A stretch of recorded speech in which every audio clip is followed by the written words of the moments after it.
अस्सलाम वालेकुम दोस्तों, कैसे हैं आप सब। उम्मीद है कि आप सब लोग खैरियत से होंगे, फिट फाट होंगे, अच्छे कामों में बिजी होंगे। मैं हूं राना जहां से और आप देख रहे हैं मेरा YouTube channel large birds care. आज की वीडियो स्पेशल ऐसे लोगों के लिए होने वाली है जिनके पास बजीज हैं, यानी कि ऑस्ट्रेलियन पैरट्स रखे हुए हैं। उन्होंने इन चीज़ों का इस्तेमाल जो इस वीडियो में मैं आपको बताने वाला हूँ वो लव बर्ड्स को भी इस्तेमाल करवा सकते हैं और कॉकटेल को भी इस्तेमाल करवा सकते हैं, मगर इनका ज़्यादा फायदा बजीज को होने वाला है। इसकी वजह क्या है वो मैं आपको वीडियो में आगे चल के बताता हूँ। तो दोस्तों, आपने अक्सर देखा होगा कि जो बर्ड्स हैं उस शौक में ज़्यादा से ज़्यादा लोग हिस्सा ले रहे हैं। तो दोस्तों, कोशिश यही होती है हमेशा लोगों की कि महंगे से महंगे परिंदे की तरफ ना जाया जाए, यानी कि अपने बच्चों को सस्ते से सस्ता परिंदा दिया जाए। जो बजीज हैं वो तकरीबन पाकिस्तान में मैंने देखा है कि हर किसी घर में मौजूद है, यानी कि अगर 100% रेशियो निकाली जाए तो उसमें से 60% अगर किसी ने बर्ड्स रखे हैं तो उसने बजीज जरूर रखे होंगे। हर किसी घर से मुराद मेरा 60% का रेशियो था। तो दोस्तों, जो बजीज होते हैं वो शुरू में हम 2 पेयर 3 पेयर 4 पेयर नहीं रखते, बल्कि बच्चों को बस खुश करने के लिए 1 पेयर रख देते हैं। अब 1 पेयर हम घर ले आते हैं, 2 हफ्ते या 3 हफ्ते भी नहीं गुजरते हैं,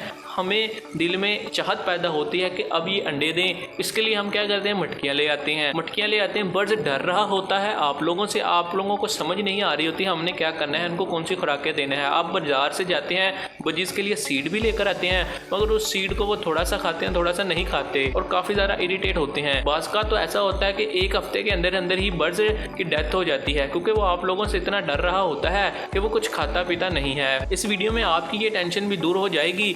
अगर किसी ने न्यू बजीज लिए हैं, यानी कि ऑस्ट्रेलियन पैरट्स लिए हैं, तो आपने इस वीडियो को शेयर उनके साथ जरूर करना है, क्योंकि उनके लिए काफ़ी ज़्यादा कारआमद साबित होने वाली है। तो दोस्तों, अगर आप भी अपने घर पर बजी से पहली दफ़ा लेकर आए हैं तो आपने ये नहीं करना कि आते सार ही उनके ऊपर चढ़ाई कर दी, यानी कि चिमगट्टा लगा लिया उनके पास, क्योंकि बर्ड एक एनवायरनमेंट से निकलकर दूसरे एनवायरनमेंट में आते हैं और जहाँ पर वो पहले थे वहाँ पर उन्होंने काफ़ी ज़्यादा अरसा गुजारा होता है और अपने ग्रुप के साथ बैठे होते हैं। लेकिन जब आप उनको ग्रुप से निकाल कर अपने घर ले आते हो तो आप तकरीबन 1 पेयर लेकर आओगे, तो उनके पास इतनी बड़ी जो उनकी फैमिली थी वहाँ से निकलकर वो जब एक जगह पर आते हैं तो काफ़ी ज़्यादा घबराए हुए होते हैं और वो डर रहे होते हैं। अब आप अपने घर बर्ड्स तो ले आए, मगर आपने कोशिश यही करनी है कि सिर्फ उनके पास दाना रखें, पानी रखें। अब शुरू में होगा ऐसा कि जो बर्ड्स हैं उनको पता नहीं होगा कि दाना कहाँ पर है, पानी कहाँ पर है, और हमें थोड़ा सा दिलचस्पी भी पैदा होती है कि हम अपने बर्ड्स को अच्छी से अच्छी चीज़ें प्रोवाइड करें, अपने हाथों से खिलाएं। ज़्यादातर बच्चों के अंदर ऐसा शौक पैदा होता है, बच्चा तो अपने शौक की वजह से परिंदों के पास जाता है, लेकिन परिंदा उससे डर रहा होता है और फ्लाइंग करता रहता है केज के अंदर। बाज़ फ्लाइंग के दौरान ही उसके पर जख्मी हो जाते हैं, जख्मी होने की वजह से उसके पर जो उनसे वो टूट भी जाते हैं और 2 हफ्ते के अंदर अंदर उसकी डेथ हो जाती है। अब आप लोगों ने क्या करना है कि आप लोगों ने सबसे पहले जो दाना मौजूद है, ये जो वीडियो में नजर आ रहा है, ये दाना सिर्फ अपने बर्ड्स को रख देना है। तकरीबन 1 हफ्ता तो आपने अपने बर्ड्स के पास बिल्कुल भी नहीं जाना, यानी कि सिर्फ दाना चेंज करना है, पानी चेंज करना है सुबह के वक्त, शाम के वक्त। इसके अलावा आपने अपने बर्ड्स के पास नहीं जाना। ऐसे भाई जो कहते हैं कि हमारे बर्ड्स अंडे नहीं दे रहे, उनकी ये प्रॉब्लम भी सॉल्व होने वाली है इस वीडियो में, तो वीडियो के साथ बने रहिएगा।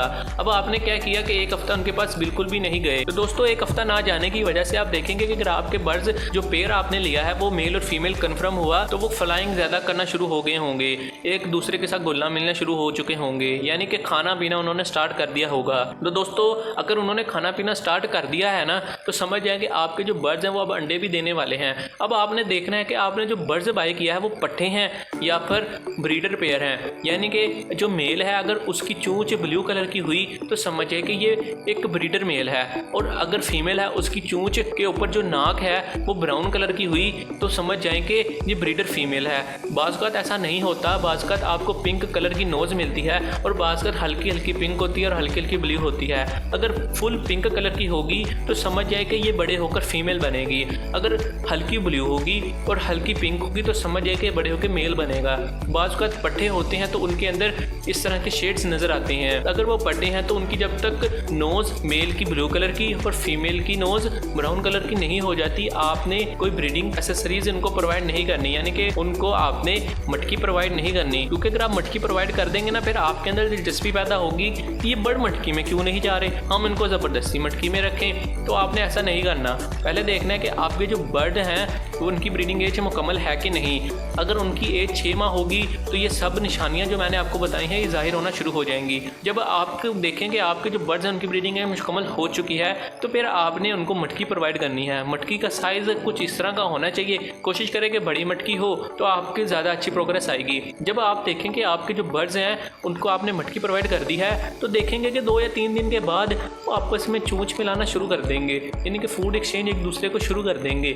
जब आप ये देखेंगे उन्होंने फूड एक्सचेंज करना शुरू कर दिया है तो समझ आएंगे आपके जो बर्ड्स हैं वो अब ब्रीड करने वाले हैं। 1 महीने के अंदर अंदर आप देखेंगे कि जो आपके बर्ड हैं वो बिल्कुल सेट हो जाएंगे और सेट होने के बाद आपके जो बर्ड की फीमेल है वो बॉक्स में जाएगी, फिर बाहर आ जाएगी, बॉक्स में जाएगी, फिर बाहर आ जाएगी। तकरीबन 1 हफ्ता वो ऐसा करेगी और ऐसा करने के बाद जब आप देखेंगे आपके बर्ड्स की जो फीमेल है वो मुकम्मल तौर पे मटकी में बैठना शुरू हो चुकी है तो अब ये आखिरी प्रोसेस है। बस आपके जो बर्ड हैं वो अब ब्रीड करने वाले हैं। इस दौरान आपने उनको कैल्शियम से भरपूर खुराकें देनी है जिसके अंदर गंदम, काले चने, मूंग की दाल शामिल है। स्पेशली आपने ये चीज़ें अपने बर्ड्स को हफ्ते में 2 दफ़ा ज़रूर देनी है। इसके अलावा मैंने बहुत सी चीज़ें बताई हैं, इस वीडियो को देख लें, इसके अंदर मुकम्मल इन्फॉर्मेशन आपको दे दी है। अगर आप अपने बर्ड्स को लेकर आते हैं मगर अभी वो पट्टे हैं तो आपने उनको कैल्शियम ब्लॉक कुछ तस्वीर में नज़र आ रहा है ये आपने प्रोवाइड कर देना है। इसके साथ साथ आप उनको सीपियाँ भी प्रोवाइड कर सकते हैं और कटल फिश बोन भी प्रोवाइड कर सकते हैं। ये तीनों चीज़ें कैल्शियम से भरपूर होते हैं, आप इनमें से कोई भी एक चीज़ प्रोवाइड कर सकते हैं। मगर अगर कटल फिश बोन प्रोवाइड कर देंगे